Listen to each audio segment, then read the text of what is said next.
Good morning, everyone, and welcome to our 2026 Financial Community Meeting. I'd like to thank everyone who's here with us in Minneapolis today and welcome everyone who's here with us online. Michael will kick off in a couple of minutes, but first I have a couple of important disclosures. First, any forward-looking statements that we make this morning are subject to risks and uncertainties, the most important of which are described in our SEC filings. And second, in today's remarks, we refer to non-GAAP financial measures, including adjusted earnings per share, adjusted operating income, and adjusted SG&A expenses. Reconciliations of all non-GAAP measures to the most directly comparable GAAP measure are included in our financial press releases, financial presentations, and SEC filings, which are posted on our Investor Relations website. With that, I'll turn it over to Michael.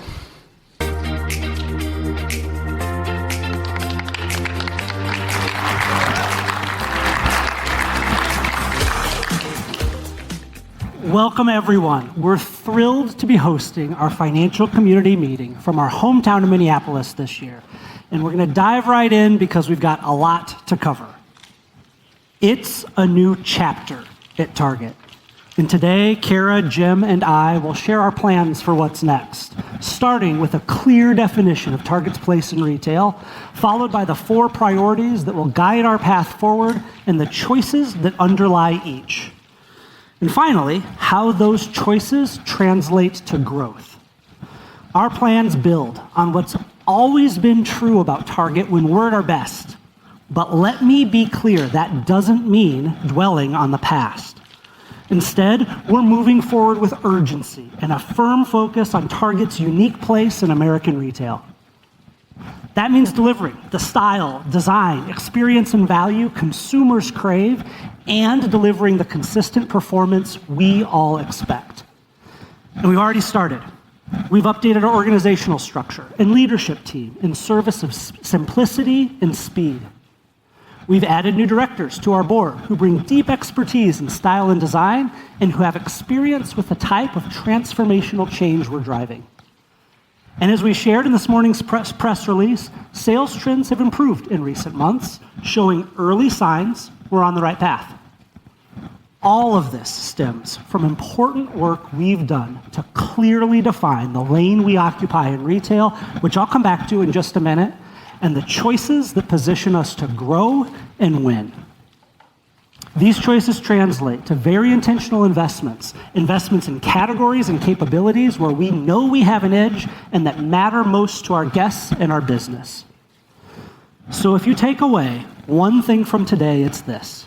Target's new chapter is all about fueling growth, and we'll do so by playing our own game and making big changes to delight our guests. Now, these types of changes don't happen overnight. We have work to do, and there are no shortcuts. But we're excited to do the work. And it's already underway. Many changes guests will see and feel right away. In fact, or if I were to step back and draw a heat map of the entire store, highlighting where we're making changes this year, you'd see more change to what we sell and how we sell it than you've seen in a decade. I won't steal Kara's thunder, but know that we're playing to our strengths. From categories where we're consistently leading, like beauty, to others like home, where we know we can win, and which we're reimagining to achieve greater relevance and differentiation. That means pairing products with experience in a way that only Target can. And all of it is rooted in our learnings of what's worked, what hasn't, and what will drive this new chapter of growth. So let's talk about what will be different moving forward. It starts with clarity about the retailer we are and the experience we create for our guests.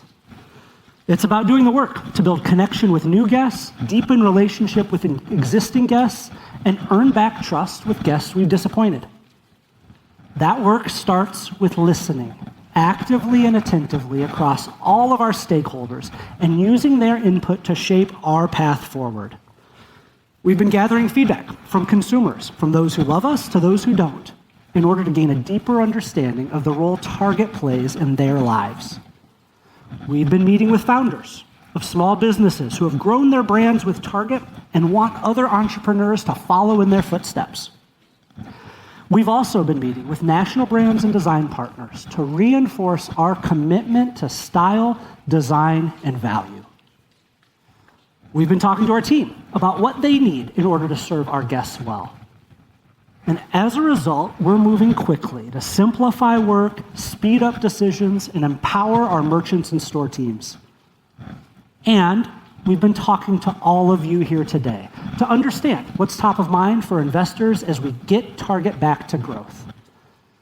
That collective input has crystallized what we do well, where we have work to do, and most importantly, the lane we're uniquely suited to own and win in retail. That lane begins with our purpose of helping all families discover the joy of everyday life. And we'll bring that purpose to life by being the most delightful experience in retail. Now, those aren't just words. Delight is a critical filter for decisions and informs our actions going forward. It encompasses what we consider foundational to a great shopping experience: convenience, speed, price. Yet consumers consistently say they want and expect more, especially from Target. So, delight is our standard. That means getting the basics right: sharp pricing, strong in-stocks, wicked fast same-day delivery. Yet our bar is higher. We want to spark an emotional connection, so shopping isn't a chore, it's a joy. And that spans everything we do, from the products we sell to the experiences we create, from the design of our shopping carts to the way we greet our guests, from making our marketing campaigns to our community partnerships. All of it ladders up to a brand that's designed to inspire, invite, and delight. So clearing this bar requires making choices about how we will show up as a retailer. Because for Target, differentiation is how we win. And Target is built to be different. We're doubling down on our design ethos across our products and experience. We're leaning into curation with an acute focus on blending style with value. And we're creating an experience that feels elevated, seamless, and importantly, human. And we're getting crisper on the guests who power our growth. These guests are united by mindset. They value style and design, seek ease and simplicity, and they don't want to settle for anything that feels ordinary or joyless. They move fast, they're digitally fluent, and they gravitate toward brands that mix practicality with fun and personal expression. We refer to this group as busy families, and it's one where we see outsized strength in sales and loyalty. So we're leaning in here, knowing that when we serve busy families well, we create durable, long-term value that has a positive ripple effect for all Target guests. That's the foundation. A clear purpose and ambition rooted in joy and delight. Clear choices that differentiate us and play to our strengths, and a deeper understanding of what busy families need and expect from us. Which brings me to the 4 priorities that underpin our growth strategy. 4 priorities we're advancing in parallel because of how they work together to drive growth. Leading with merchandising authority, elevating the guest experience, accelerating technology, and strengthening team and communities. I'll spend most of my time today on the first 2, because that's where guests will feel change the most. Then I'll touch on how technology, team, and community power it all. So let's start with merchandising authority. Earlier this year, I spent some time with the team who manages our corporate archives. This collection is pretty unreal, spanning artifacts from our early department store roots to products from every design partnership we've ever had. Now, I share this not as a point of nostalgia, but as a reminder of who Target is at our best. When we're setting the bar on style, when we democratize great design, when we're pace setters of what's cool and what's buying.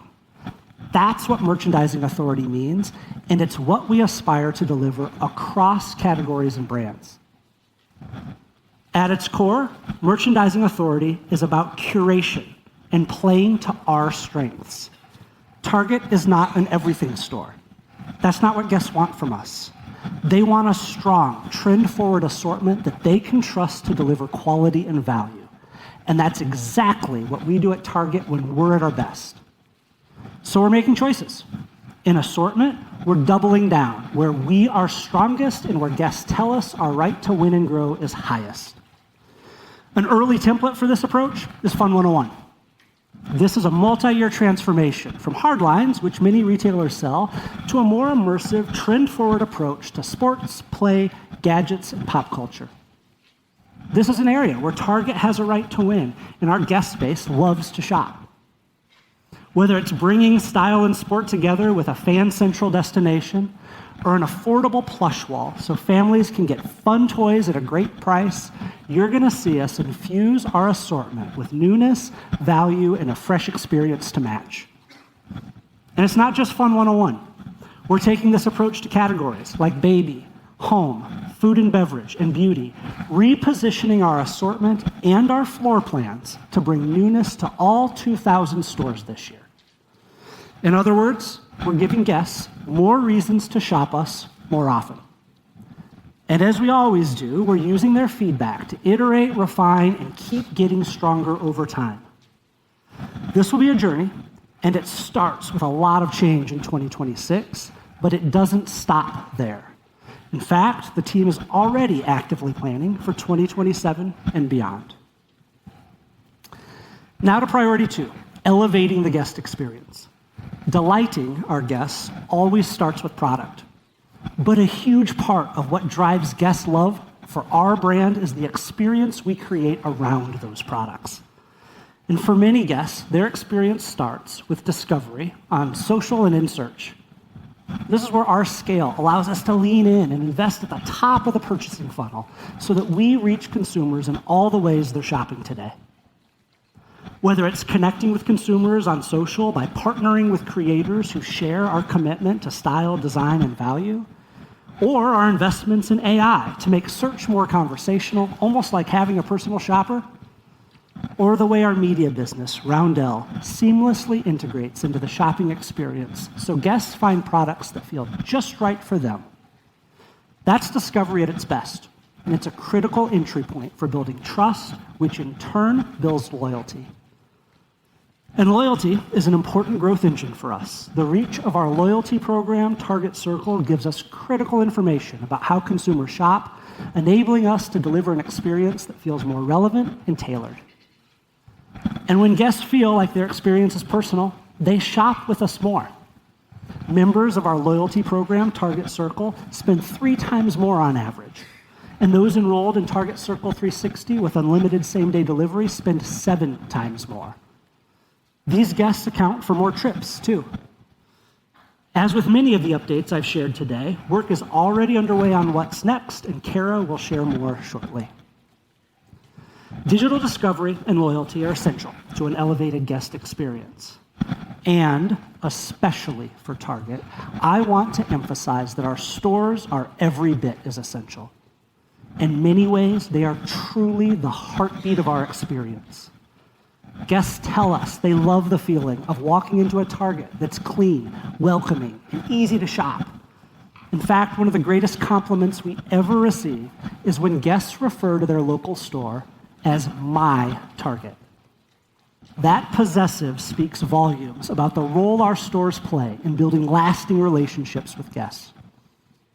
I challenge you to think of any other retailer, or company for that matter, that sparks the same sense of ownership and care. Now, you heard me talk earlier about delight as our standard. We need our experience to delight guests every time. And to be crystal clear, there's real work for us to do here. That's why we're strengthening reliability and service end to end, as well as making meaningful investments in payroll and training that our teams need to consistently deliver for our guests. And while we're not yet at the bar I have for us, we're seeing progress. Our relentless cross-company efforts on reliability have produced ongoing year-over-year gains in on-shelf availability, and you'll see us continue to focus on improvements here. We're leveraging technology to support our company's digital growth and enhance the in-store experience.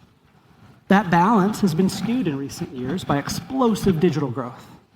But today, we're using technology to keep momentum building in our digital business and simplify work for our store teams so they can spend more time serving our guests. And we're making a more than $2 billion incremental investment across the business this year, including an additional $1 billion in CapEx to support new stores and remodels, and another $1 billion to elevate the guest experience. Jim will provide more detail in a few minutes, but all of this is designed to elevate how guests experience Target every time they shop with us.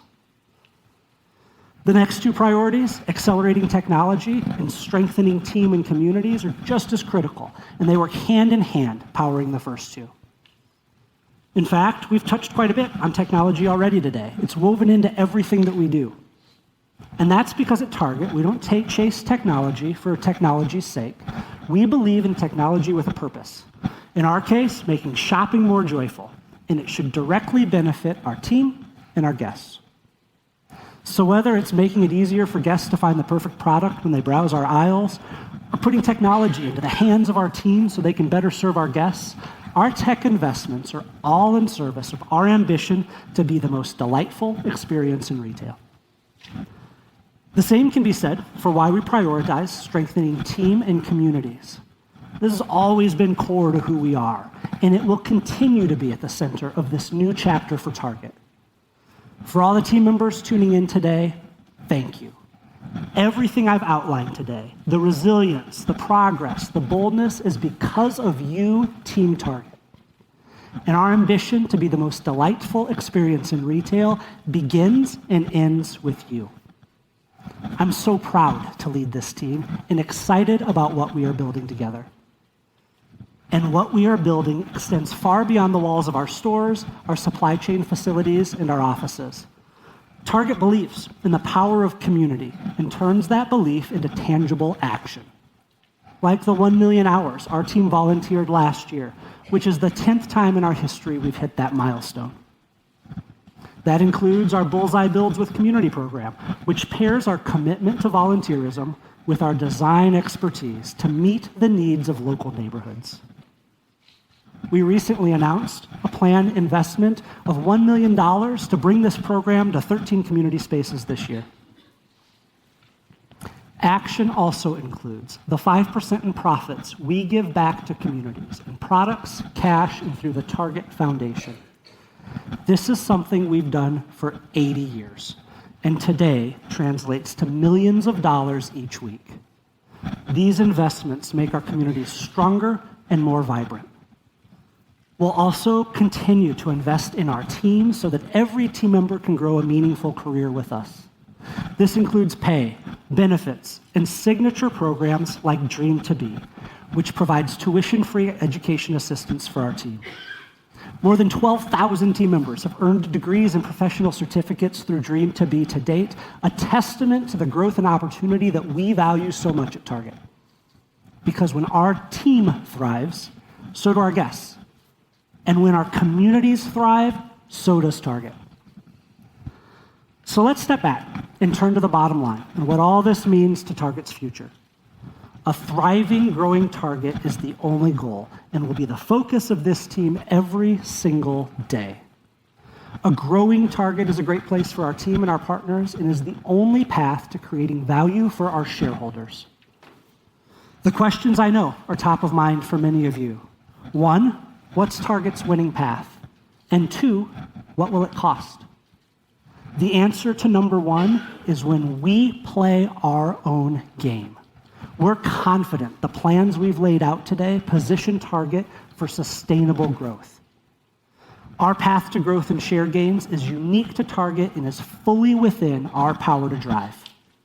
And that confidence is justified because the early wins we're seeing directly align to where we've committed to do more. And the answer to the second question, it does require investment. We have work to do, and Jim will get into the details shortly.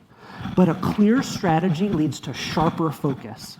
And when you couple that sharp focus with the work the team is doing to find efficiency, we're able to make real investment against the work.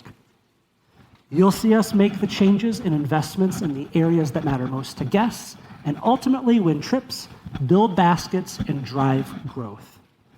And that's the bottom line. Target's new chapter of growth begins this year because we're clear on Target's place in retail, We have 4 priorities that will guide our path forward, and we're making strategic choices and investments across the business that drive performance.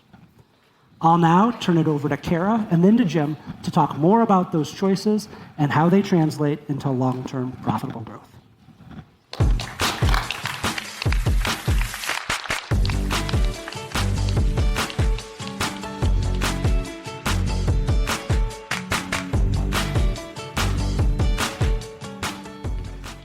Hello, everyone. Thanks, Michael.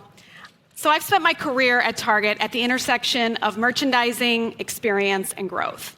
First as a merchant for about a decade across our frequency and discretionary businesses. Then over the past 5 years, leading our digital marketing and loyalty ecosystem as our chief guest experience.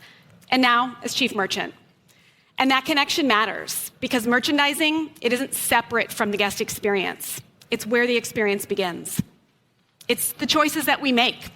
It's how we show up in our stores and online, and it's how we earn repeat visits. And I will be direct. Our performance over the last few years has not met expectations, and that is on us.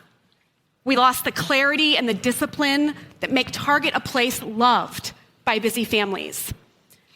So the enterprise priorities that Michael shared, they represent clear choices about what we're doing to make Target the most delightful experience in retail. And my focus is to operationalize these priorities in clear and measurable ways. That means sharper assortment decisions, leading with style and design authority and exceptional value, simplifying where we need to simplify and curating with greater clarity. It means delivering true differentiation, elevating innovation and emerging brands, strengthening own brands, and accelerating newness that keeps Target distinct. And in close partnership with Lisa, Adrian, and our stores teams, helping support an elevated experience and execution across our stores so that what we sell and how we present it consistently reflect the Target brand. All reinforced by a digital and loyalty ecosystem that connects discovery to repeat engagement. In short, clearer choices, stronger authority, and better execution. So let's start with merchandising authority. As those of you joining us in Minneapolis saw this morning, this is where our style, our design, and our value proposition become tangible, and where we're making deliberate choices to differentiate. We are rebuilding legacy strengths. We're accelerating momentum in areas where we're seeing progress. And we're disproportionately investing where consumers tell us we have a distinct right to win. And in everything that we do, we're going after opportunities to drive a stronger, clearly Target point of view. Over the next few minutes, I'd like to discuss the changes that we're making in merchandising to deliver on that commitment. Specifically, I'll share how we're reclaiming our style authority in home, how we're getting faster with style and culture in our apparel and accessories and Fun 101 businesses, the important work this year to accelerate our path as a beauty destination, creating what's next in food with a style-led identity that's distinctly Target, leveraging the power of our multi-category assortment to lean into wellness, and evolving our baby business into a category that's fun and inspiring, and that builds lifelong relationships with new parents. So let's start with home. This category is foundational to the Target brand. Having led this business before, I understand both its potential and the discipline required to win here. Home is where our design ethos first became tangible, but it's also a space where we've lost our way. You see that in our recent results. And we have a lot of work in front of us. Transforming this category will be a multi-year journey. But we know that reclaiming our authority in home starts with clarity and conviction in pursuit of a simple ambition to offer the most stylish, design-forward home products at accessible prices. So we are going category by category to reinvent key areas that have not been touched in years. As an example, by June, we'll have overhauled 75% of our decorative accessories assortment. Think trays, throws, candle holders, greenery, and faux florals. And by the fall, we'll have touched more than 3/4 of our top-of-bed assortment and more than 80% of kids' home. At the same time, we're also accelerating assortment on our third-party marketplace, Target Plus. This allows us to move with speed and deliver the style and assortment breadth consumers are looking for in categories like furniture, mattresses, and rugs, while limiting our inventory liability. We're also streamlining our own brand portfolio and doubling down on our largest and most powerful home-owned brand, Threshold. This summer, we will relaunch Threshold, and we'll introduce dedicated shop-in-shop destinations starting in 200 stores. These elevated spaces are designed to feel like specialty environments, reinforcing quality and strengthening brand equity. We are not adding complexity. We're getting back to what differentiates Target: sharper curation, clearer storytelling, and a compelling presentation in stores. So own brands play a big role in how we deliver style and design. And so does the design collaboration strategy we invented more than 25 years ago. But culture moves faster today, and so are we. So in addition to a few big collaborations a year, we're introducing a new style series in apparel, which gives us a steady drumbeat of culturally relevant, socially driven brand drops. You'll see a consistent cadence of tightly curated launches designed to create urgency to shop, drive traffic, and keep Target at the center of culture. Our guests expect to find what's new and what's next on every trip to Target. This allows us to meet that expectation with greater speed and flexibility. And that commitment to speed, that extends beyond collaborations. You're also starting to see it in our everyday assortment. Some of you heard this a little earlier, and I'll share it again because it is so important. Our fast apparel and accessories model. Cutting the amount of time it takes to get a product from design to our stores and our app from over a year to, in some cases, a matter of weeks, that gives our teams more flexibility to read the market and respond to emerging trends. You're seeing this right now in women's swim, where Target holds the #1 market share position. We maintain that position by leveraging our speed-to-market process, giving us the insight that we need to deliver the right product at the right time and at an incredible value. You'll start to see us use this model in other areas of our businesses this year. Style made us famous. Now we're pairing it with speed to drive greater relevance. So Target is at our best when we're part of culture, not chasing it, but anticipating it. A year ago, we shared with you our decision to reorganize our hardlines business into Fun 101, celebrating the power of a category that millions count on to create joyful moments for themselves and their loved ones. And based on the early momentum we've built, our Fun 101 team is making additional space and assortment investments in fandom categories, the things that our guests tell us they absolutely love, including sports, pop culture, trading cards, and more. Through our new Pop Gateway destinations, we're creating dedicated in-store platforms to celebrate big cultural moments, from seasonal fandom to viral trends. We're moving beyond end caps and temporary displays in the aisles to create a reliable, permanent space designed to drive traffic by making Target a discovery destination for cultural moments throughout the year. Since setting these gateways in September, we've more than doubled traffic in fandom categories. We're also going after a significant opportunity in sports, which are a huge part of culture, with a completely reimagined Fan Central. We're expanding shop-in-shops, elevating presentation, and strengthening our license assortment, all in service of creating a premium, immersive experience for fans. This is another clear structural decision designed to position Target as the destination for culture and fandom. So beauty has delivered more than a decade of growth for us. And when I led this business from 2017 to 2019, we really started to see the role of beauty shift to something deeply personal for our guests. Today, it is one of our most powerful traffic and margin-driving categories. And we know the 4 things it takes to delight our guests so that we can win in beauty. The right product, including stronger prestige and emerging brands. An elevated in-store experience that inspires discovery. Knowledgeable service that builds confidence, and loyalty that keeps guests engaged and coming back. In 2026, we are leaning into all four. We are expanding our prestige assortment, including new and emerging brands. We're piloting an enhanced service model in select stores right now, with team members delivering an intuitive and genuine experience, helping guests discover newness, sharing the latest trends, and answering questions about products. We're integrating beauty more directly into our loyalty strategy with category-specific rewards that increase frequency and deepen relationships. And this fall, I'm thrilled to share that we will introduce Target Beauty Studio in 600 stores, a new immersive destination which will establish Target as a true beauty authority by pairing specialty-level presentation and service with the accessibilities our guests expect from us. Target Beauty Studio represents a structural investment in the category, not just a new space, but a coordinated approach to product, experience, service, and loyalty. Now, food and beverage is one of our most important categories and a powerful trip driver for busy families. We've built this business for how families shop today. It's curated, it's digital first, and fast.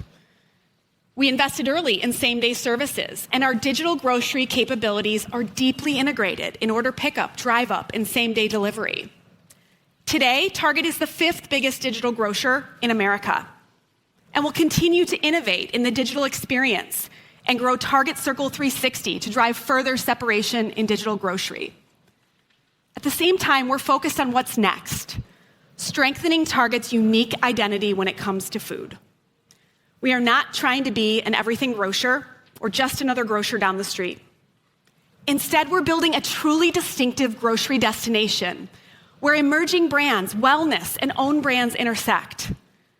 Put another way, we're bringing even more of our style and design authority to food for families looking for fun, trend-forward options, whether it's for lunchbox snacks or a Tuesday night dinner.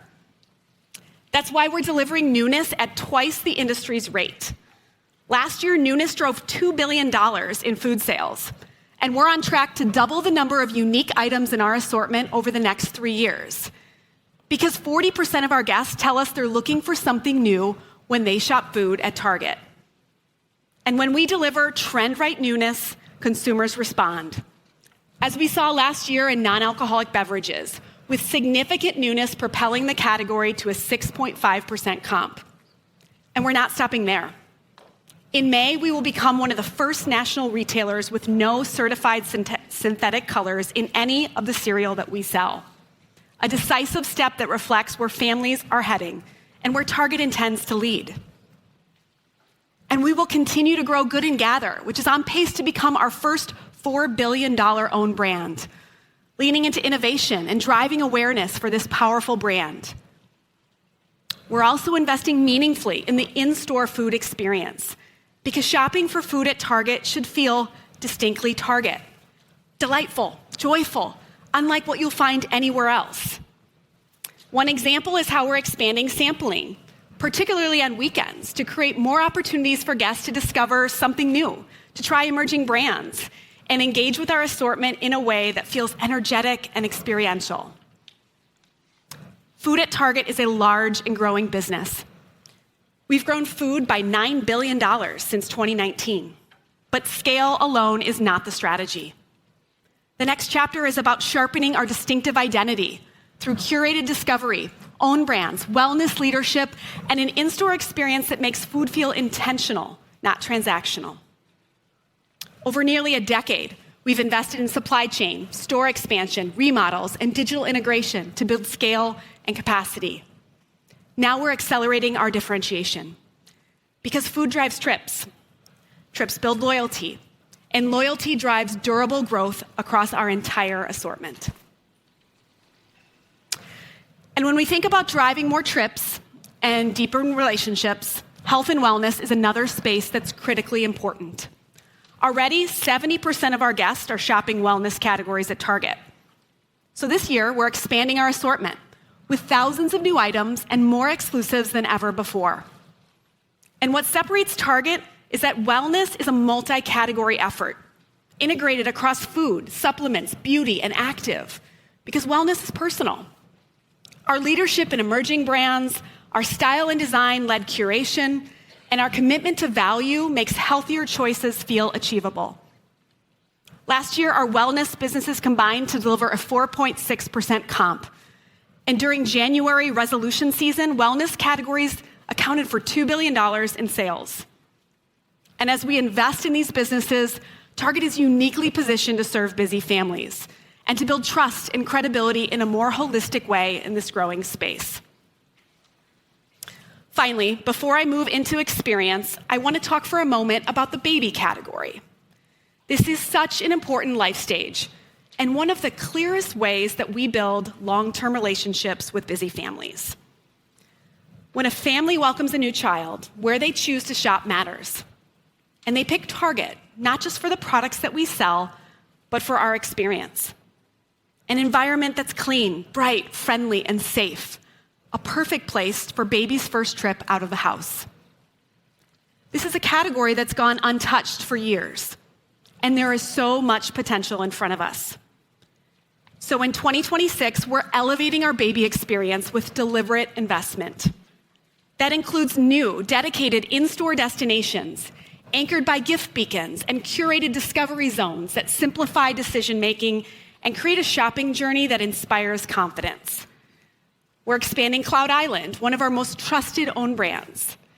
We're creating a premium boutique-style baby experience, featuring partnerships with brands like UPPAbaby, Bugaboo, Doona, and Stokey, strengthening our authority across a range of price points. And we're testing a new baby concierge service, with specialists helping guests as they navigate this life stage. All in, this is about earning trust early and strengthening relationships that extend well beyond the baby aisle and beyond the baby life stage. So our merchandising authority is a huge part of what differentiates Target. Across the examples that I shared, I hope you saw that style and design, they don't live in a single category. They're critical to everything that we do. And that's driving shifts we're making in categories like food and beverage, wellness, and baby to lead with a distinctive point of view. The way we're leveling up our beauty experience to make Target an even stronger destination in this growing space. And the way we're leaning into style and culture in home, apparel, and Fun 101 to make Target shopping at Target irresistible. Now, as we turn to our second priority, elevating the guest experience, I want to discuss the moves that we're making in the near term to help bring our assortment changes to life. And I'll start with our stores. Because for millions of people, even in a digitally led world, stores are the single most tangible expression of our brand. And for decades, they have set Target apart. But we've heard clearly from our guests and from many of you that our in-store experience has been inconsistent. Too often, we're cluttered, out of stock, or even transactional. So we're making improvements, first upstream, at headquarters and in our supply chain facilities to remove complexity for our stores. And we are resetting our store's operating model this spring, organizing around 3 clear principles. First, we're easy to shop, zoned, organized, in stock, clean, and fast. Second, we're inspiring with disciplined visual presentation and strong category storytelling. And third, we're friendly, grounded in a consistent greet, help, thank framework. This isn't just a philosophy. We're backing up our commitment to stores with investment, as you heard from Michael. Because we've seen where we've tested payroll investments, results improve. Better guest experience metrics, sales lifts, particularly in apparel and home, gross margin expansion, and growth in store-originated sales. So we're scaling what works, because when stores operate at a high level, that lifts everything up. And not only are we elevating our foundational experience, we're also continuing to innovate. In December, we unveiled a new concept store in New York's Soho neighborhood, showcasing the absolute best of Target style and design. Guests love it. And what we're seeing validates the power of merchandising authority, with sharper curation that is inspiring more cross-category shopping. This gives us further confidence in our path forward, leading with the right style and design-led assortment and inspirational experience, and the differentiation that Target is known for to fuel discovery and drive growth. So a year ago, I stood on this stage and promised we would modernize Target's digital and loyalty ecosystem, making it more personalized and more intuitive. Since then, our team has transformed the app experience, strengthened our personalization capabilities, and continued scaling Roundel, Target Plus, and Target Circle 360. Together, these capabilities form our digital growth flywheel, and they are driving consistent growth and deeper engagement across our ecosystem. Today, our AI-driven personalization engine, powered by Target Circle, generates billions of dollars in incremental sales, delivering targeted offers and rewards that increase engagement and lifetime value. Target Circle 360 continues to perform strongly by leveraging our fulfillment capabilities and reinforcing the convenience that busy families rely on. Overall, same-day delivery was up more than 30% last year, and our Target Circle 360 membership doubled. We are pleased with our momentum here, and members continue to shop more frequently, spend meaningfully more, and engage across more categories than non-members. This is a strength that's fueling our food and beverage business. And this year, we're building on that strength. Loyalty is a constantly evolving space. We continue to move with our guests. For example, we've seen real traction with personalized games and rewards, allowing guests to earn dollars for their next visit, and to encourage frequency to drive deeper engagement. So we're expanding our focus on personalized rewards this spring.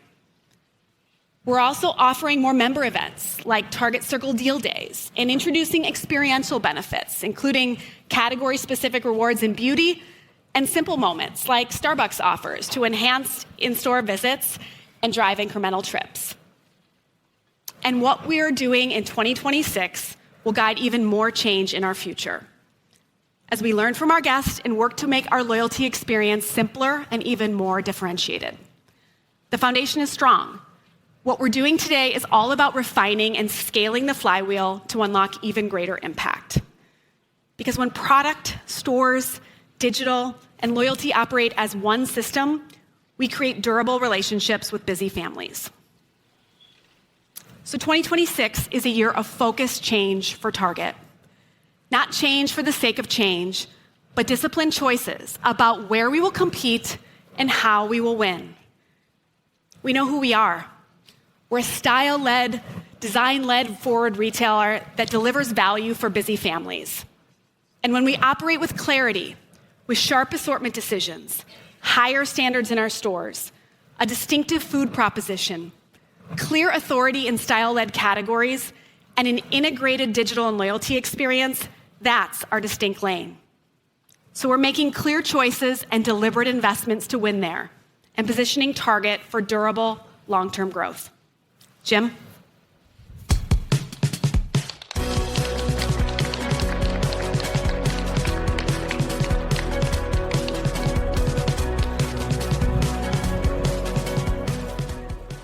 Thanks, Kara. Now, before I dive into the details, I want to get to the punchline right up front. Behind the scenes, we've been working hard to clarify our strategy, and that work is guiding the choices and investments we're making in our business, including planned incremental investments of more than $2 billion back into our business this year. And while it's still early and there's much more change ahead of us, we're already seeing clear signs that our work is paying off. As a result, I'm very confident in our ability to get back to profitable growth this year and deliver strong returns to our shareholders in 2026 and beyond. With that context, I want to spend a few minutes recapping where we've been and how that's been a platform for growth this year. And while last year's financial results were far from what we expect to deliver over time, I'm proud of how the team performed in the face of multiple challenges. After we saw an unexpected top-line slowdown in last year's first quarter, we provided updated guidance in our Q1 conference call, and our team delivered against that guidance for the remainder of the year, while continuing to invest in our capabilities and preparing our business to deliver improved performance. Last year's gross margin rate was down about 30 basis points from the prior year, which is strong performance given the fact that we face significant pressure from incremental tariff costs. Throughout the year, our team did an outstanding job of managing the business through our rapidly changing tariff environment, working tirelessly to mitigate the net impact. This allowed us to offer outstanding value on our differentiated assortment while also protecting our P&L. And importantly, we're entering 2026 with healthy underlying margin rates and appropriate inventory levels across our assortment. As I mentioned in our Q1 call back in May, last year's financial results included non-recurring tariff-related costs and inventory actions we took in the face of slower than expected sales. These actions put significant pressure on our adjusted earnings per share, which we don't expect to repeat this year.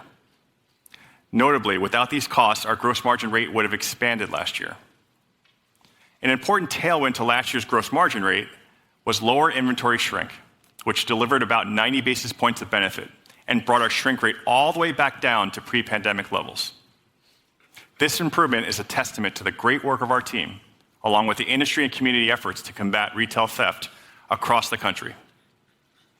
Our team also demonstrated strong discipline in managing SG&A expenses last year as they found multiple opportunities to enhance productivity and efficiency. As such, even as we continue to invest in wages and benefits, our GAAP and adjusted SG&A dollars were lower in 2025 than the prior year. And more importantly, the productivity and efficiency we gained last year will benefit our financial performance in 2026 and beyond. In last year's fourth quarter, we continued to benefit from strong cost control and efficiency gains. In addition, our gross margin rate benefited from year-over-year favorability in supply chain and digital fulfillment costs, driven by strong productivity efforts. Bottom line, in Q4, the team was able to grow adjusted operating income dollars and adjusted EPS over the prior year, even on a decline in sales. GAAP operating dollars and EPS were down a small amount as we recognized about $90 million of non-recurring business transformation costs, primarily driven by a lease termination on excess office space. In addition to encouraging profit performance, we also saw some encouraging early signs of top-line progress in Q4. More specifically, following a soft start in November, sales trends accelerated meaningfully in December and January. And as we mentioned in this morning's press release, top-line performance accelerated further in February, resulting in very healthy top-line growth in the first month of this new fiscal year.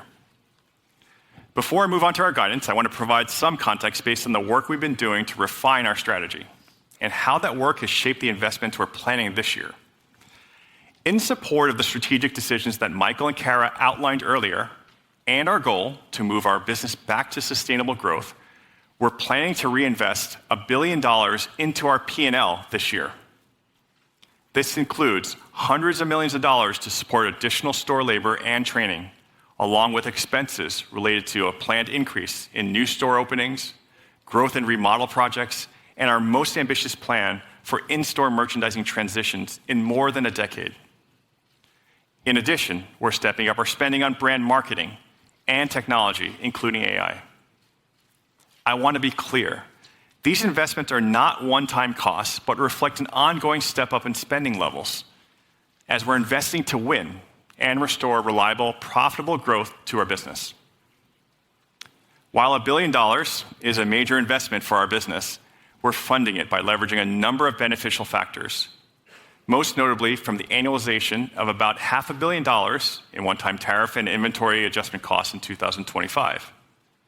In addition, we realized about $200 million in savings from last year's headcount reduction at headquarters and the field team changes we announced in February. Beyond those discrete savings, our team has adopted a continuous productivity mindset and identified a host of productivity opportunities that will deliver additional savings to the P&L. So with that context, I want to turn to our guidance for the year, starting with the top line. For the full year, we're planning to grow net sales in a range around 2% versus last year, including a small increase in our comparable sales. On top of comp sales, we'll benefit from the opening of new stores, robust growth and revenue from Roundel, and from third-party sellers on Target Plus. In total, those sources are expected to add more than 1 percentage point of growth this year. I'll add that we're planning for top-line growth in every quarter of the year. On the operating income line, we're planning for a 2026 rate that's approximately 20 basis points higher than the 4.6% adjusted rate we earned in 2025, as the savings opportunities I outlined earlier are expected to fully fund our P&L investments. Altogether, based on our expectations for the top line and operating margin, we're expecting to generate GAAP and adjusted EPS in a range from $7.50 to $8.50 in 2026. The center of this range represents healthy growth of 5 to 6% when compared with last year's adjusted EPS. I want to pause and take note of the significant effort of the team, which has allowed us to enter this year laser focused on delivering on our strategy and fully funding our growth-driving initiatives, while also delivering modest margin expansion for the year. One other note, while we're not planning to provide ongoing quarterly guidance, I want to share some color on expected timing throughout the year, as we're planning for stronger profit growth in the back half of the year based on 3 primary timing considerations. First, regarding shrink, we'll be lapping favorable inventory counts and the resulting accrual adjustments that occurred in the first half of 2025, which will then moderate in the back half of the year. For the full year, we expect this year's shrink rate will be in line with last year. Second, this year's step-up in CapEx will drive higher startup costs for new stores in the first half of the year. We're also expecting to see some pressure on the D&A line resulting from accelerated depreciation on a larger number of remodels, most notably in the first quarter. And finally, the expected timing of some SG&A expenses will be more front-loaded compared with last year. Based on these factors, we expect that our first quarter GAAP and adjusted EPS will be flat to up slightly from last year's adjusted EPS of $1.30, followed by accelerating performance later in the year. This expectation is entirely driven by the timing considerations I mentioned above and isn't reflective of underlying performance differences by quarter. Turning to capital deployment, our priorities remain the same as they've been for decades. We first look to invest fully in our business in projects that meet our strategic and financial criteria. Second, we look to support the dividend and build on our record of annual dividend increases, which we've maintained every year since 1971. And finally, we look to deploy any excess cash beyond those first 2 uses to share repurchases within the limits of our middle-A credit ratings. Regarding our first priority, we continue to expect that full-year capital expenditures will be approximately $5 billion in 2026, up more than $1 billion from last year. While spending in support of our supply chain and technology will increase, the bulk of our CapEx will continue to be focused on our stores, which fulfill more than 97% of our sales. This year, we're excited about our plans to open more than 30 new stores, and nearly all of them will be full-sized. We're also ramping up our remodel program and expect to complete more than 130 full-store remodels in 2026. We're expecting a strong return on those new store and remodel investments, just as we've seen in recent years. I also want to note within this year's CapEx plan, more than $1 billion will be spent in support of our food and beverage business. That's more than double the amount we've invested in this business in recent years. Because we offer a unique and differentiated assortment of national brands, own brands, and emerging brands, the food and beverage category has served as a reliable growth engine over time. Take last year, even in the face of a challenging top-line backdrop for the company overall, our food and beverage sales continue to grow, led by mid to high single-digit growth in both non-alcoholic beverages and candy. Looking back over a longer period, food and beverage sales have grown more than $9 billion since 2019, translating to an average annual growth rate of more than 8% per year, far outpacing the rest of our assortment and the industry. Given that success and the critical role food plays in guest trips, it has earned more space in our existing stores, in our new stores, and in our supply chain. Turning next to the dividend, we plan to recommend that our board of directors approve a small increase in our quarterly dividend later this year, resulting in another annual increase in 2026. And finally, once we've fully supported our first 2 capital priorities, we plan to repurchase shares to the extent that's supported by our business results and forecasts, and can be accomplished within the limits of our middle-A credit ratings. Now, I want to spend a minute on an expectation for Target's longer-term financial performance. While we're planning for low single-digit top-line growth in 2026, We expect that will further accelerate to the low to mid-single-digit range over time. With this level of top-line expansion, we also expect to increase operating margin rates from the relatively low levels we've seen over the last few years. This rate opportunity starts with growth, which drives leverage on many expenses, in contrast to recent years, where we faced rate deleverage on lower sales. Beyond leverage, we're continuing to expect rapid growth in margin-rich revenue sources, including Roundel and Target Plus. And with robust capital investments in both our infrastructure and technology, we expect to further boost productivity and create additional fuel for our business. We expect that the aggregate tailwind from these profit rate opportunities will exceed any P&L investments we will choose to make, allowing operating margin rates to increase. As we said consistently over the years, our goal is to move to the appropriate operating margin rate that will sustainably maximize profit dollar growth. And we plan to continue on that journey in 2026. We often get the question of whether we believe operating margin rates can get back to pre-pandemic levels. The answer to that question is a definitive yes.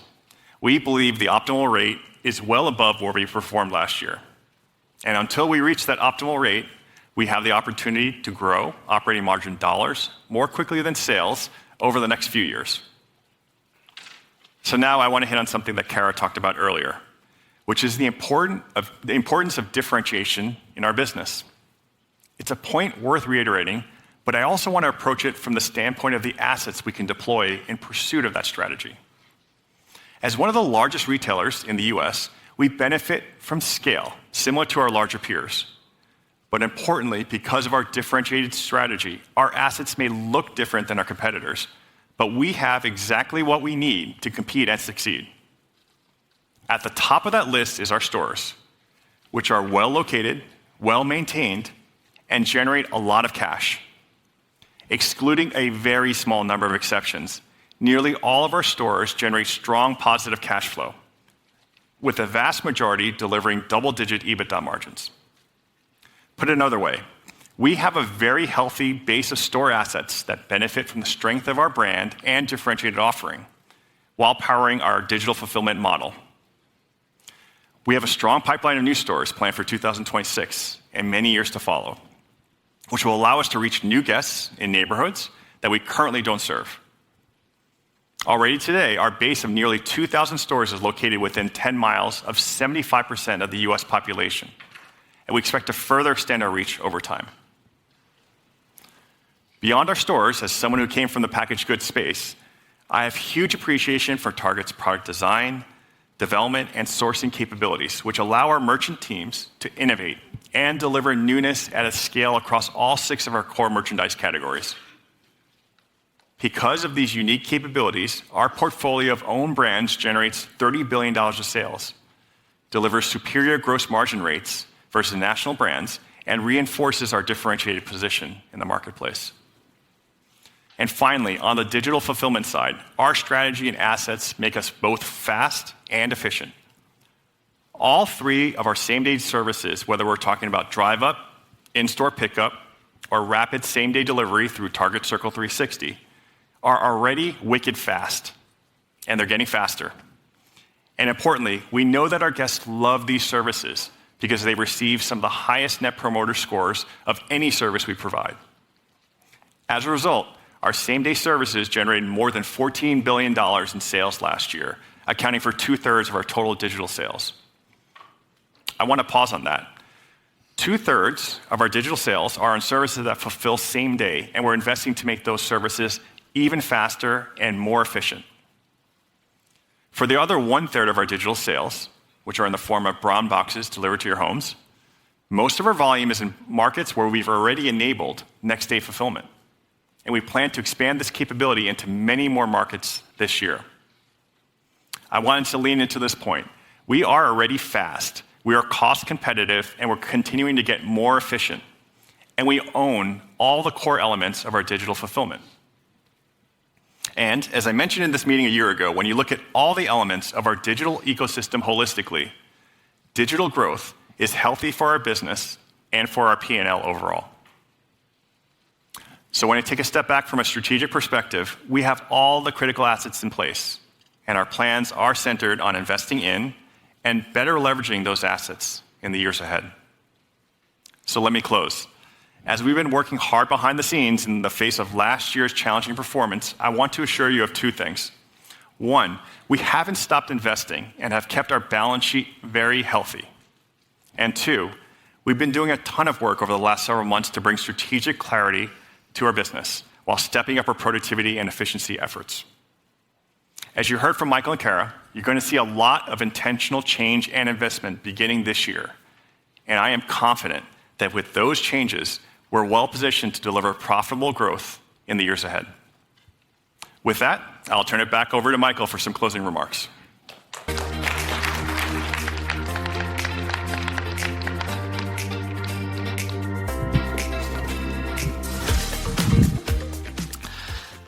Thank you, Jim, and thanks to all of you for spending time with us today.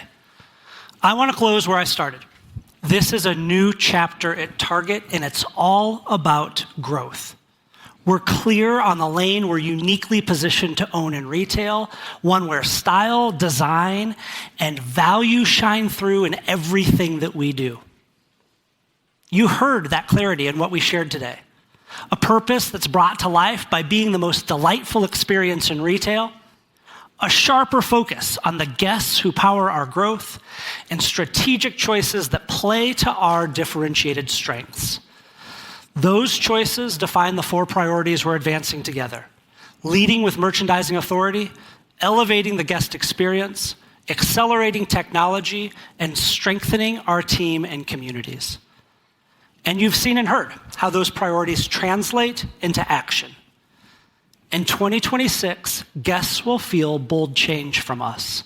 And it's not change for the sake of change. It's purposeful change in the categories and experiences where we have a real right to win and where our guests are asking us to raise the bar. You also heard the level of investment and the discipline behind it. We're making a more than $2 billion incremental investment this year, which includes an additional $1 billion in capital for new stores and remodels, $1 billion reinvested in our P&L to elevate the guest experience. Now, we know we have work to do, and the team and I are excited to get after it. A big thanks to Team Target for all their hard work leading up to today and for the passion they bring to their work every day. It's our team that's at the center of everything we've shared this morning, and I'm so proud of what we're building together. We're playing our own game. We're confident we're on the right path, and our team is moving fast to build on the momentum we're already seeing. We're excited about this new chapter and look forward to having all of you on this journey with us. With that, I'll ask Kara and Jim to join me back on stage so that we can get to all of your questions. We will now transition into taking questions from our audience. If you have a question, please raise your hand. When you are called on, please stand and a team member will bring you a microphone.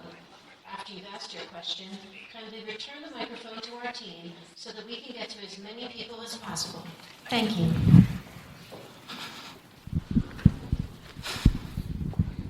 All right, I think John is gonna play facilitator here with Justin. Is my mic good, guys? Clearer? Great. All right, let's go. All right, let's go ahead and kick things off with Spencer at Wolfe Research. If you can raise your hand, we'll get a mic runner to come over to you. Great, thank you. I'm just curious if you could frame the $1 billion of investment that you're making back into the stores. What are the biggest buckets there? How much in labor? How much incremental do you need to invest there? And then also in the remodel program, like what are you guys thinking about for the out years? Do you accelerate from the 130 you guys called out? And what do you think the lifts look like there as well? Yeah, I'm happy to start, and Jim, feel free to build. As we look at that $1 billion investment, I think it's just important to recognize That's a deliberate choice. It's actually we started with the plan for this upcoming year to say, all right, if we've got a crystal clear strategy, what do we need to do to move the needle against that strategy? And what that yielded was the investments that we shared today. You heard Jim talk about hundreds of millions of dollars in store payroll. That's critically important. I mean, you heard, I hope, the passion that we have to make sure that our experience is elevated and delightful every single time a guest comes to our stores. We need to make sure that our team has the resources that they need to provide that experience, and investing in payroll is a key way to provide our teams with the resources to deliver that experience. The other things that you saw on the slide that was up when Jim was talking, investment in brand marketing, investment in technology and AI, that goes hand in hand with great experience. We know those tech investments pay off with stronger experience, whether that's digital or whether that's in store when we're setting up our team to free up tasks so that they can support our guests even more.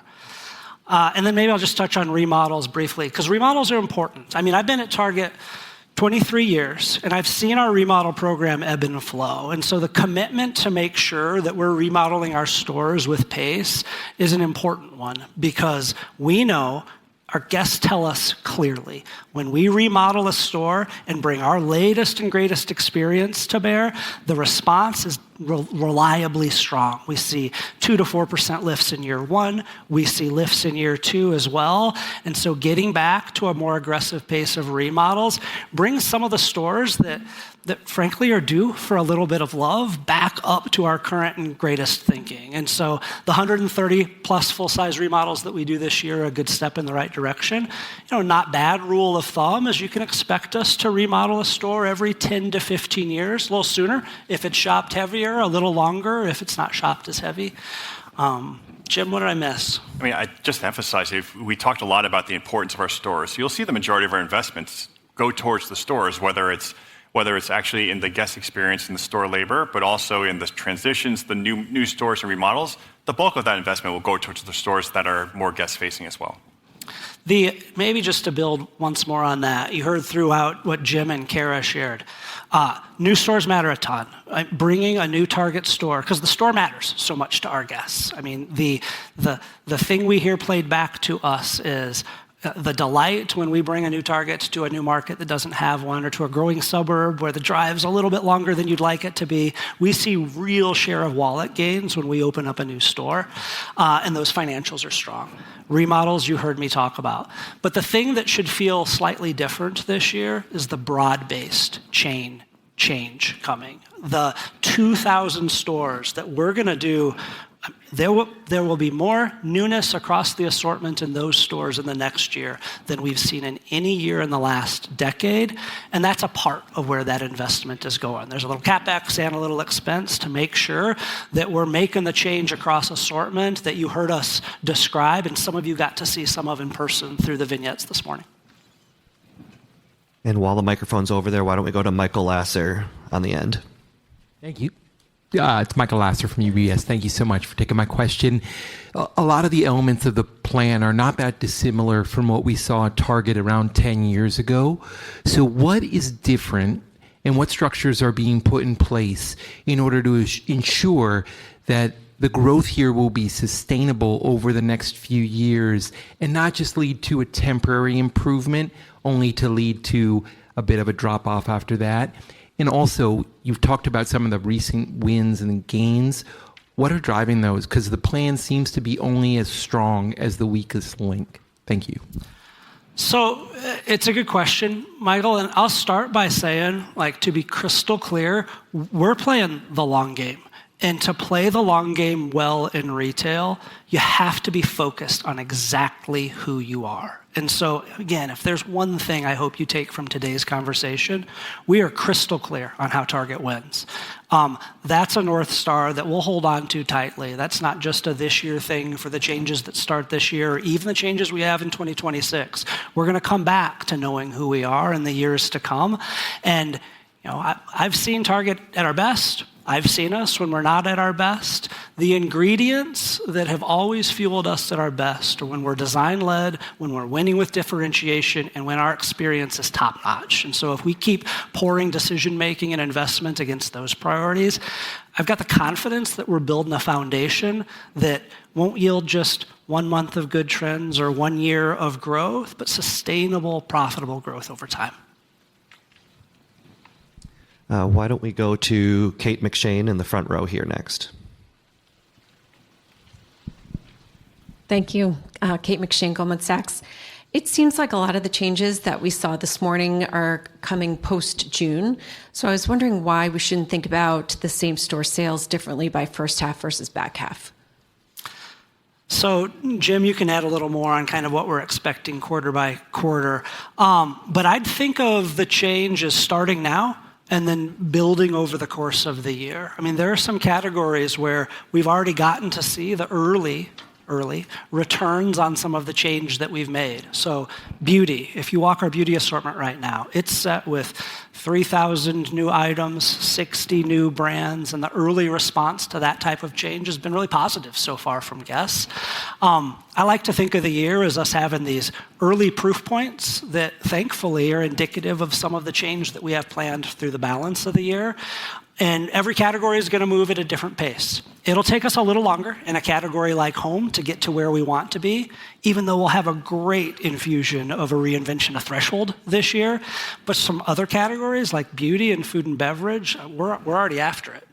I would just maybe add to this coming in. We weren't able to share all the changes today, but we do have a consistent cadence as we think about that. The store changes to all 2,000 stores, places that we haven't touched in a decade. You know, if you think about the back of the store, we haven't really remodeled and touched that floor pad in over a decade. Those changes are happening on a consistent cadence kind of throughout the year. And so to Michael's point, you'll continue to see that build. Some are already done, but much more is ahead of us, really starting now. Just as we talked about like a continuous productivity pipeline, you should expect us to have continued newness in our stores and merchandising transition. So this is just an evolution that will continue. It's not just even about the second half, it's about 2027 and beyond. It's constantly renovating and refreshing what we have in the store. And the other thing that you can expect that we'll be committed to is we'll learn. We're not going to get every single change right this year, but you're going to see change. And we'll iterate from there in the quarters and years that follow. Great. Let's go to Simeon next in the front row, middle. Hi there, Simeon Gutman, Morgan Stanley. So if you look back at the financial performance of this business, it's been cyclical and somewhat variable. And I think a lot of that is due to merchandise authority that has waned at times. I know a lot of the focus is on recapturing it. And I think today's presentation makes a strong case for why you're going to recapture it. It's more on how do you keep it, which we've heard you're going to do X, Y, and Z, but how do you change this company in order to do, that X, Y, and Z? Thanks. At the risk of being a broken record on this one, clarity of strategy that we hold on to is the most important thing, Simeon. Like, we need to stay centered on who we are. And I feel more aligned as a leadership team and as a company on what our unique path is to win than I've probably ever felt in my 23 years. It's on us to make sure that we don't lose that.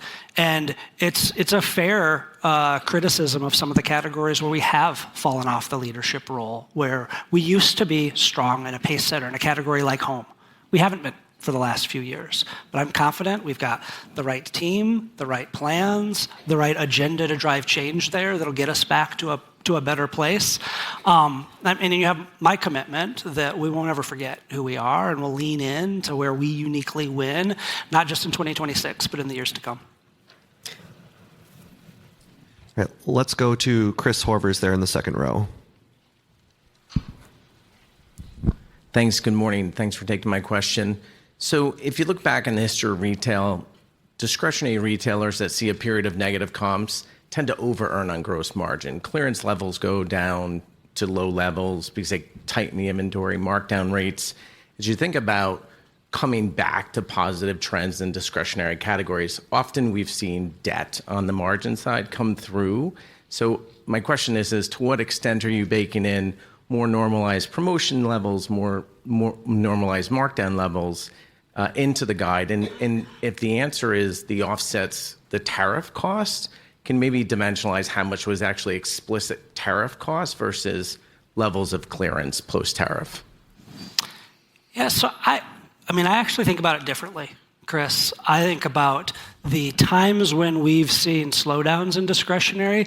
They usually come with a rough P&L because the excess inventory and clearing it has hurt us. We like to have the business in chase mode. We'd love to see demand just a little ahead of what we've bought to, and so that's kind of guiding how we're thinking about getting back to growth in some of those categories and doing it wisely. When the high margin categories, think apparel and home, are humming on the top line, they throw off a ton of profit for us. And so I get excited about kind of bringing back to life some top line performance in categories that haven't seen enough of it over the last few years. Yeah, in terms of some of the overlaps we saw from 2025, when I talk about tariff-related costs and inventory adjustment costs, there was a significant portion of that was inventory adjustment costs related to the significant drop-off we saw in sales in Q1 last year, which we don't expect to repeat. As Michael said, one of the most important things is actually just getting the forecast right and buying accordingly. It's easier to chase, harder when you miss the other way. And so we're making sure we're appropriately planning that way. I mean, the overarching takeaway for all of that is we got to have the growth. Like, there's only one path. It's top-line growth and top-line market share growth. So all the decisions we're making are betting on the right levers to pull to get that growth. Once we have that, our ability to put together the rest of the P&L that's respectable is quite high. I've got a ton of confidence there. Let's go on the left side, or on my left side here with Mike Baker. Thanks. Mike Baker from D.A. Davidson. One criticism maybe is that it's the same management team. You know, I think at some point people would have, and some investors wanted people from the outside, but clearly, you know, there's a lot of change going on here. I mean, that was very clear from the day. I guess I don't really know how to ask this, but why now? Why suddenly? I mean, it's the same faces, new strategies. What happened to all of a sudden realize, oh, we need to do something different? Thanks. Yeah, so I've got a couple of thoughts there. One is knowing who we are as a company, I think, is a real advantage. And so understanding how the levers of the business work and when Target's at its best, what that's looked like I'm proud to bring that to stepping into this role for sure. The second thing I'd offer is that I think it's on all of us as leaders across the company to step in with candor and assess where are we at and what do we need to do about it. And that's what we've done. And that means stepping back and taking a hard look at everything and drafting off of the strengths that we have, making sure we're maximizing the assets that serve us so well, and then saying where it wasn't good enough and what are we going to do about it to make it better. And a lot of what we believe that looks like for 2026, we've had the chance to share with all of you today. And then maybe the last thing I'd offer is it's always important when building a team to have a healthy balance of folks like me that have grown up with over 2 decades of time at Target and folks that can bring in a fresh perspective, like Jim's certainly done over the course of the last year plus. If I look across my leadership team, just for starters, I think over half the team is either new to role or new to Target in the last 18 months. And so I feel really good about the team that we'll take the field with, both for the leadership team and across all 400,000 of our incredible team members that are going to power the growth we expect in 26. Great. Next, let's go to Rupesh here in the front row. Good morning, and thanks for taking my question. So you guys went through a ton of new efforts. We walked through all the merchandising displays. But what gives you overall confidence to be able to execute on so much at the same time, whether it's a beauty reset, baby reset, some of the home efforts? So just curious to some of the guardrails and confidence to be able to do it all. It's actually a really important question because a lot of change comes with a lot of change to execute well. And, you guys have seen it, I'm sure. Sometimes when we have the most change in a part of the store, it's when we might have the bumpiest in-stock experience or a lot has to go right. We are betting on the change. We believe that even though there's a lot that we're working every day on across the team to make sure we can manage through the execution of, we think the upside of being aggressive and making the changes that we know and have the early proof points of success that tell us are going to drive growth, leaning into that change makes sense.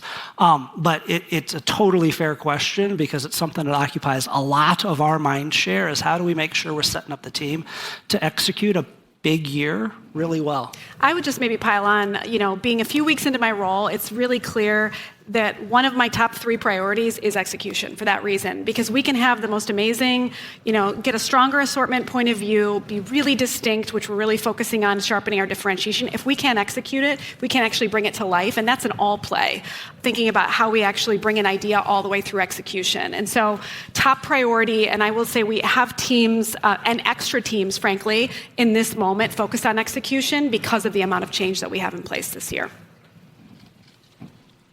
Next, let's go to Chris at B of A.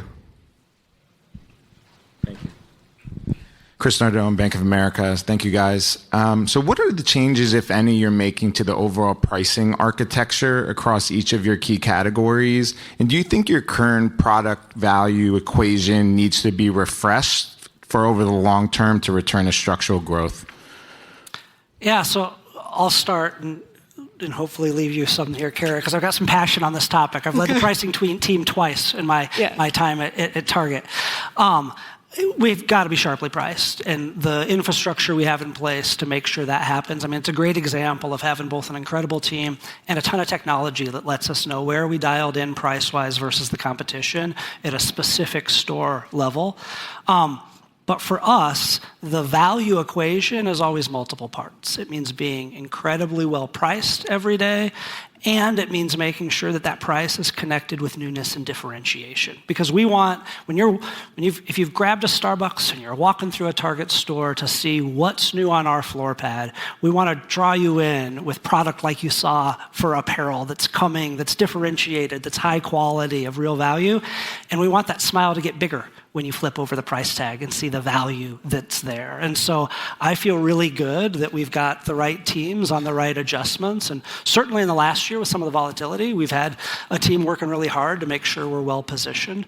But for us, it's always not just price that delivers true value. And you heard some of that this morning as we think through some of the foundational work that's needed in businesses like home, where we are looking at that price value equation. I love using an example like Cat and Jack. Cat and Jack, phenomenal kids clothing brands. We design the leggings with reinforced knees. We design amazing style. They're $5. Oh, and by the way, you can return it. That is amazing. That's the value equation that we expect of all of our own brands.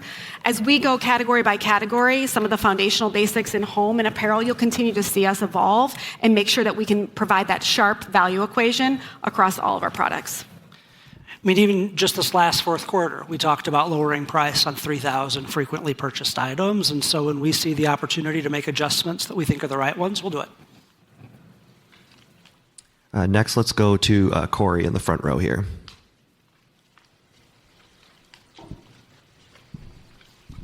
Thanks. Corey Tarlow from Jefferies. I actually wanted to double click on the pricing expectation for 2026. And I ask that in the vein of Jim, your former employer, publicly stated that they're going to be taking prices down by up to 15%. So I'm curious about how you think about the trajectory of pricing within your algorithm for this year.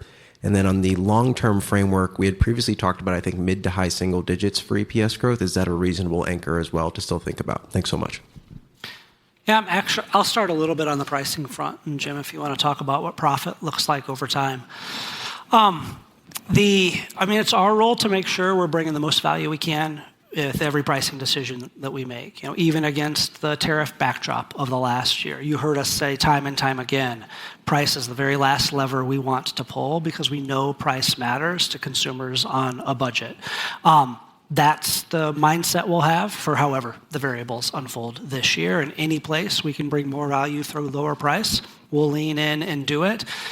And we know that for us, for Target, that differentiation and style and quality has to be right there along with a sharp price.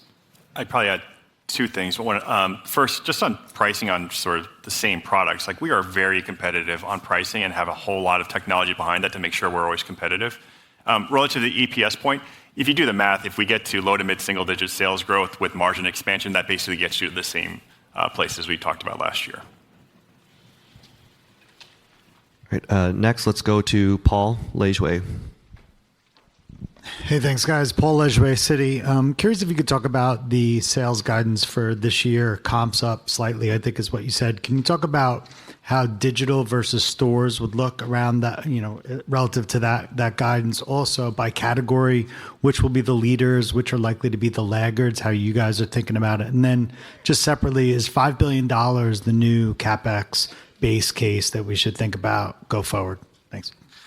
Well, I might head Jim off at the pass a little bit on this question because we aren't going to guide specifically stores versus digital or by category.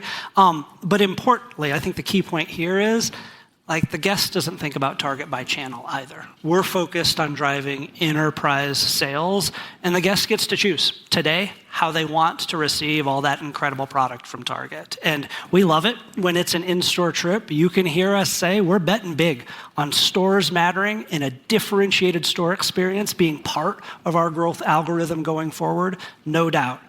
And having been in the shoes of a busy parent household myself, sometimes you just need the very best of Target brought right to your doorstep. And that's when same-day delivery, if you're a Circle 360 member, can bring the very best of Target right to your door in no time flat.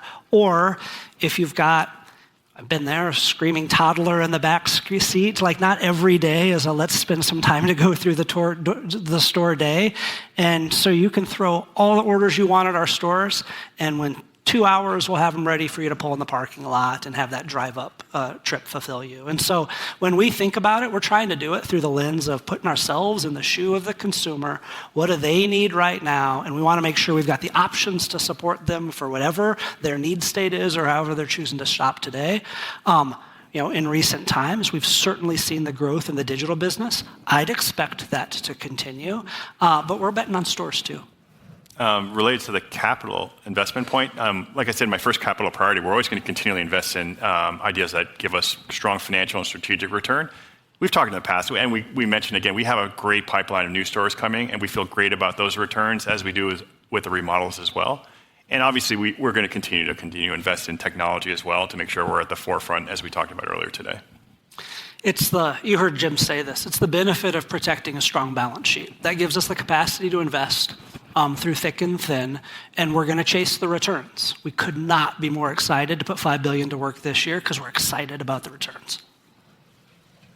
Next, let's go to Kelly Bania in the front row. Thank you. Kelly Bania from BMO Capital. First, just wanted to clarify the payroll investment that you're talking about. How much of that is hours versus wages? And then wanted to ask a bigger picture question about food. I think I heard double the CapEx to that category, 20% growth in square footage. Just curious what that's coming at the expense of in terms of square footage in the store and how you think about mix within this algorithm. With the margin mix specifically. I'll maybe start on the team investment side, and if you guys want to talk about some of the choices that we're making within the store, and the excitement we have for supporting a category that's been on a tear for us in food with even more investment going forward. When you think about investments, wages, or hours, the answer is yes. We'll continue to invest in the team. I think our long history of team investment has served us so well because it's the team that brings to life our strategy every day. And I'd be remiss not to give just a giant shout out to the team that's driving the momentum that we're starting to see in the business right now. And so you can expect us to continue to invest in things like we've done in the past, wages, benefits, programs like the Dream to Be program that so many of our team members have been able to take advantage of. And we want the team to have more hours to use on the sales floor. And those more hours are specifically focused on driving an even better guest experience. And so it'll be both, Kelly. On the margin side, Kelly, to your last question, I would think about it in two ways. One is we also continually drive productivity within the food business, especially with all the growth we've had over the last several years. We're gaining more productivity, and we talk about internalizing our fresh delivery network. we're driving more and more margin expansion. But candidly, we look at it more like a portfolio. Food drives traffic to our store. It opens the box for our guests to come into our store and explore the rest of Target. So we're very comfortable to keep leaning into food because we know that drives traffic. If you think about, for some of these stores that we haven't touched remodel-wise in, it might be 15 plus years, some of the stores that we're doing now, and what our food business looked like 15 plus years ago. I mean, it was a shadow of what it's turned into now, and so we get excited to be able to arm those stores with the right resources to support a food business that we know has even more potential than we've let them unleash. All right, let's go to Peter Keith here. Oh, thank you very much. Nice presentation today. Peter Keith with Piper Sandler. Just following up on a little bit on mix, but broadly on gross margin. How should we think about gross margin in 2026? It sounds like there's some tariff lapping that might help. And then longer term, how should we think about gross margin? Could we see Roundel, Target Plus drive expansion, or should we think about gross margin flattish as you invest in price? Yep, your question hits on a lot of the variables we're watching. Jim, you want to talk about margin? Sure. Yeah, there's probably two dynamics. I'll take 2026 and the long term. So 2026, yeah, you should expect gross margin expansion because we're lapping the costs that we're lapping last year primarily sit in gross margin because those were tariff-related costs and inventory adjustment costs, markdowns, and clearance. Whereas the investments we're making, a lot of that sits in SG&A when you think about stores, technology, and marketing. So there's a bit of dynamic that's happening in 2026. On an ongoing basis, I think you hit on the right points, which is including merchandising, mix management and expansion. We should have positive tailwinds from things like Roundel for sure. And then as you scale, as we say, growth drives scale. That drives a lot of productivity through our supply chain, which sits in the gross margin line as well. Let's go to Joe Feldman in the front row here. Thank you, Joe Feldman, Telsey Advisory Group. Wanted to ask, you guys talked so much about merchandising and everything. What on the supply chain side, how are we thinking about that in terms of investment for the future? Presumably some of the labor in the stores is going to be helping on the supply chain, but have you thought about centralization? And you didn't mention the word marketplace today. That was a big topic last year, so maybe that whole topic. Thank you. Yeah, we can maybe come back to marketplace separately, but supply chain plays a critical role in all the elements of the strategy that you just heard us talk about. Like all of that great new product has to find its way to the right store at the right time for us to be positioned to capitalize on it. The work we're doing on store experience, you guys will get sick of me talking about we're going to get more in stock, we're going to get more in stock, we're going to get more in stock, because it is a journey that we've been on that's encouraging. The arrow is pointed in the right direction, and we still haven't arrived. And the supply chain plays such a critical role in helping us move in the right direction on that journey as well. And so, we see opportunity for supply chain to play that critical role. We also see the opportunity for efficiency within supply chain. You heard Jim touch on that a little bit in the answer to the last question. But we know through the use of technology, we know through the use of some of the process and teamwork that we're doing across the supply chain right now, we can get those better business outcomes, and as we grow in scale, get them even more efficiently. Yeah, maybe I would add, in terms of our supply chain, we think about it holistically as well. So it's not just, we have the supply chain facilities that replenish our stores. And I would think that that is one of the biggest drivers of making sure we can seamlessly get our products to the stores and replenish as quickly as possible. But the important thing is for us, stores are digital hubs. So we are leveraging stores to drive that empower digital fulfillment. So we feel great about where we sit because we have 2,000 stores that are well located and then have access to most of the population. To Jim's point, it's an important one, so I'm going to underline it. Store investment is supply chain investment for us because of the role the stores play, and so it's not just the stuff that hits upstream. That's exactly the right point, Jim. Do you want to talk about Target Plus, Kara? I was going to say, I mentioned in my remarks when I was talking about home Target Plus, but we shared last year's bold growth ambitions. We're well on our way, feel really pleased with the performance of Target Plus Marketplace. really, as we think about it, it's really an extension of our assortment strategy. And so the team is accelerating in places like home, where we've pulled back on big and bulky products in the stores. In some cases, we're leaning full speed ahead on categories like furniture, mattresses, rugs, places where the guest expects a broader assortment, and we're able to deliver that style and design authority, but do it in a more inventory and cost-efficient way. And so we didn't talk a lot about it today. Home is one example, but we're really leveraging the growth of Target Plus across our entire merchandising portfolio. And you saw from this morning's earnings release, we posted more than 30% growth in Marketplace last year, and we see that accelerating. We see great momentum in Target Plus Marketplace. So if we excluded it, it wasn't by design. It's just we have so much to cover, but we're excited about the growth in Marketplace. Now let's go to Greg Mellick right here in the front. Hi, thanks. Greg Mellick with Evercore ISI. The real theme is traffic, it seems like, getting that customer back, engaging with frequency. I guess if you could frame, or two parts to the question. One, Jim, with the guide this year, do we expect traffic to be positive as part of getting to that low single-digit growth? And then second, if we are varying different from that, so let's say the comp range is 0 to 2. Well, one, is that a good number to use for this year's earnings range? And what would you do? What's the variable margin if we end up doing better than that and if we end up doing worse?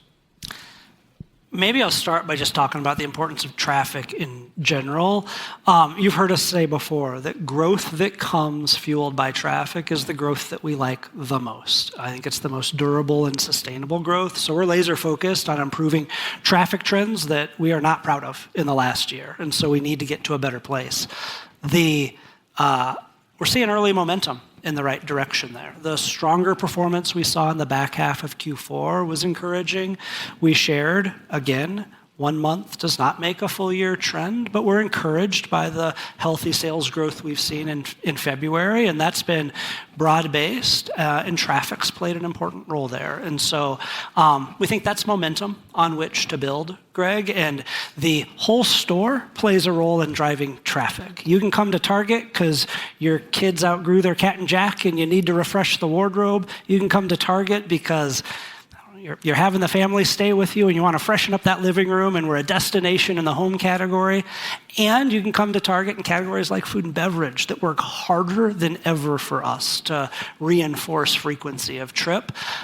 So traffic couldn't be more important. When I think about growth, I'm kind of stapling growth and traffic conceptually together always. And related to, we deliberately provided, we have a range centered around 2% for net sales growth. And if you think about it, for a $100 billion company, it makes the math a lot easier. So every 1 point on either side is worth about $1 billion of sales. And you just flow that through. We don't talk about our exact variable profit margin rate, but you get leverage. So obviously that return is going to be higher than our actual operating profit margin rate because we're going to get leverage from that increase in sales.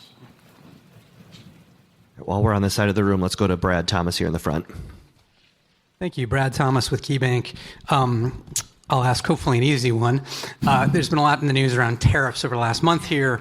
Can you just help us process, what you're assuming in terms of the current tariff rates? And if the current rates from the way the Supreme Court has ruled and the way the administration has reacted, if those were to hold true, what would the impact be on your margins? Thanks. Yeah, so a lot of variables moving on the tariff front, obviously. I think that, that we step into 2026 with those variables moving. We stepped into 2025 with some of those variables certainly moving. And so while I don't think any of us have a crystal ball for exactly how the path forward on tariffs is going to play out as we move through the year, I take a ton of confidence in how I saw our team lead through that volatility in 2025. And it was with a focus on the guest with every decision that we made. And to the point Jim made earlier, as we kind of rebaselined the business post Q1, there were still a lot of variables in the air, one of them being tariffs, and the team did a great job leading through that. And so my crystal ball is not perfect on where tariffs go, but I'm confident that we've got the right, deep, talented team to position us with the right flexibility to react however we need to. Yep. I would just emphasize a point. Our focus is going to be providing value to our guests. And so even if rates move up and down, we were going to be laser focused on making sure we get the right value to our guests at all times. Let's go to Jacob from Melius right here. Hi, Jacob Bacon-Phillips from Melius Research. So 2 questions. First, last quarter you talked about, I think it was the Chicago market, where you were testing some new operating standards, shifting some of the digital mix between stores to make it more efficient. So wondering if you could give some more color on that and the rollout across the rest of the system. And then separately, I wanted to key in on a comment you made about change management. It does seem like there has been a lot of change not just from a merchandising perspective, but from a people perspective. And that's from your seat all the way down to the hourly level employee. So just how do you think about that? What stage or what inning are we in that? And where do we see that going forward? Yeah, so maybe I'll start on the team side, and then let's come back to your first question.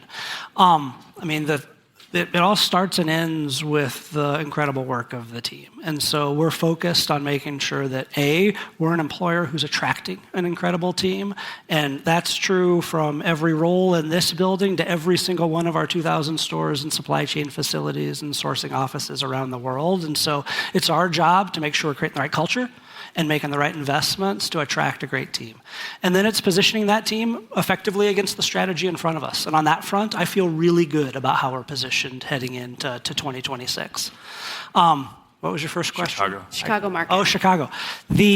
So it goes back, what we did in Chicago, and we talked about some of this in the last quarter, but just the brief refresher. You heard me talk about some of the challenges that came with explosive digital growth. And that growth, don't get me wrong, I'm not wishing away for a second a $20 billion profitable digital business and the work our teams did to support that growth as it exploded through the pandemic and has continued to grow from there. Excellent work. Couldn't have done it without the store teams at the center of it for sure. And that made life way more complicated in a store for some stores. And we were adding capacity so quickly. We were putting pack stations in stores everywhere where you could find an empty broom closet practically because the business was growing so fast. Now we're able to step back with the benefit of a little bit of time and some learning and optimize that. And what we saw in Chicago is that by having some stores really lean into specialize for fulfillment in the market, they've got big back rooms and the capacity to specialize and equipping the team to be trained and support that volume well, and then having some other stores sit it out. Like, we don't need every store shipping boxes. For some stores, the size of the in-store business should be the one and only thing we ask that team to focus on versus shipping boxes. And so we're encouraged by what we've seen in Chicago. You'll see us, we already have, expand that to more and more markets, and that's one example, not the only example, but one example of how when we can simplify for the store teams, that should translate directly into a better experience. And in that example, we're seeing benefits on the fulfillment side, and we're seeing benefits across stores as their role becomes more clear. What I love about that is it's faster and more efficient. So as we expand the Chicago test, that's one of the big unlocks for us to do next day fulfillment. You drive scale in a couple of core nodes in the stores and allows us to fulfill that next day and cheaper. So it's pretty exciting when you see that growth happening. One of the places to fund the investment we're talking about this year, getting more and more efficient in brown box fulfillment is one of the things helping us there for sure. Let's go to David at Mizuho. Hey everyone, David Bellinger at Mizuho. Thanks for all the detail and the candor today. My question's on agentic commerce, and understanding this is exceptionally early. How do we think about the incrementality of those sales? And if more sales do shift out of the store to digital, what does that mean for the P&L? Just any early read on how the economics of these partnerships will work out for Target? My hunch is we're a ways away from understanding every economic put and take, but the thing that we're laser focused on is making sure we're where the consumer is. And that means being at the forefront of innovation when it comes to how the consumer purchase funnel is going to transform, and AI is certainly going to play a role there. In some ways, I kind of like our advantages because we've got two that I think really matter. One is we've got great scale. we're at the forefront of innovation with some of the big tech partners in this space, and that allows us to make sure that just like we did with social as it exploded, we're staying front and center for guests as the way they shop evolves in the months and years to come in ways that probably none of us can fully predict. But we've got the scale to be relevant there, and we're already innovating with those partners. Being one of the first retailers to have kind of an immersive shoppable experience in some of the Gen AI platforms, I think is a good example of us leaning in the right way there. The second advantage that I think we have is we're curators by nature. And some of what AI does is try to bring you the best thing fastest. And we run the whole business that way because of the work we do to curate the very best in both in-store and online. And so I actually think that in many ways we're kind of wired to think about the same way AI is going to think when it comes to curating what matters most. Like that's our mission every day, is to make sure in our 2,000 stores we've curated the thing that you're going to most resonate with at the right price. And so I have a lot of confidence we'll be able to continue to do that online too. All right, let's go to Oliver Chen next here, TD Cowen.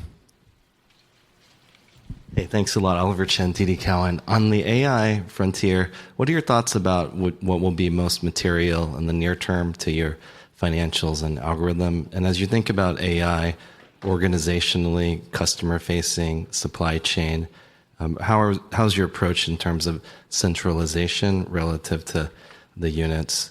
Also, Jim, on the comp store sales, what comp do you need to leverage fixed cost? And as we look at the year ahead, apparel has been quite negative, and so is home. Which categories could drive comp upside, and how do you get to more consistent comps that aren't losing share in the 3 to 5% range consistently? So maybe I'll start on the technology front and appreciate the question, Oliver, because technology has long played an important role at Target. And, I mean, you heard it, is my third priority. It's a place where we need to lean in even more going forward. And we will. We're putting real investment behind it. It shows up across the business, as you might expect. I mean, when we're using AI to its fullest, it's personalizing a guest experience so that if you open the Target app, the offers you get are as relevant as they can be because AI is helping make that happen. We also talked a little bit today about the role technology plays to create efficiency within the team.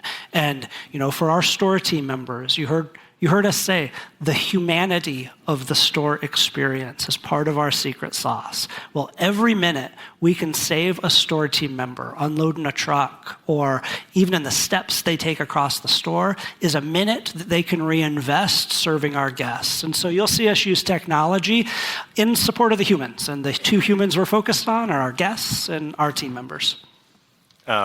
In terms of the comps and what kind of sales we need to deliver, clearly the last few years we've faced deleverage and we've done the right thing to make sure we're stepping over our investments where we need to and trying to drive productivity. A lot of that goes down to the level of productivity we can continue to generate will also be sort of an offset to our ability to leverage growth. So obviously getting to low to mid-single digit rates over time on overall sales drives leverage. And I think we're going to start seeing the beginnings of that this year. And I think we have time for about one more question before we wrap up. And that can go to Zihan right here at Bernstein. Thank you, Jihan from Bernstein. Thank you for fitting me in. I think, Jim, last year, this time you were talking about e-commerce being profitable. Can you just give us an update on across the different fulfillment modes? What's the profitability looking like today? Is it going to be margin dilutive still compared to the brick and mortar growth from here? And what levers can you pull to improve profitability? Thank you. Yep, happy to take that question. Like I said in my remarks today, first, nothing has changed from what I said last year. What's important for us to think about is the digital ecosystem. We feel very strongly because of the productivity we're driving within our e-commerce, different channels of fulfillment, our ability to scale Roundel and Target Plus, our marketplace, that whole ecosystem works really well for us. And I guess the way I look at it is growth in digital is great for our business. I'm not concerned that there's any type of dilution. Scale, it drives scale, and the ecosystem is profitable. We feel great about the growth in digital. the thing we see over and over again that makes the point Jim made just so true is that the more guests lean into some of our digital services, the more they spend in total, and perhaps unintuitively, often the more they spend in store. I think you've heard us tell this over time, but it's still true today. If you're a guest that hasn't used Drive Up and you use Drive Up for the first time, like we would have thought before we launched Drive Up, well, that probably costs us a store sale. Still the right thing to do, meet the guests where they are, but we're going to cannibalize some of the store sales. Nope. When you use Drive Up, you spend 20 to 30% more at Target in total, and your store spending reliably actually goes up and not down. And I think that's because of the role stores play for us with our guests, is if we can save you time and some of that quick replenishment when you do have that screaming toddler in the back seat, like it's almost like our guests reinvest that time in the store experience because the sense of discovery and finding what's new is so important to them. And that's maybe actually a good place to wrap because I couldn't be more confident sitting here today that we've got a crystal clear view of how we win. And the shorthand is incredible product and incredible experience. And those are easy things to say. They're hard to do at the bar that I have for us, but the work's happening. And we're not going to get it all right, and it's not going to come all at once, but we couldn't be more confident that we're on the right path and couldn't be more pleased to have all of you on that journey with us. So thank you so much for the time today. Thank you.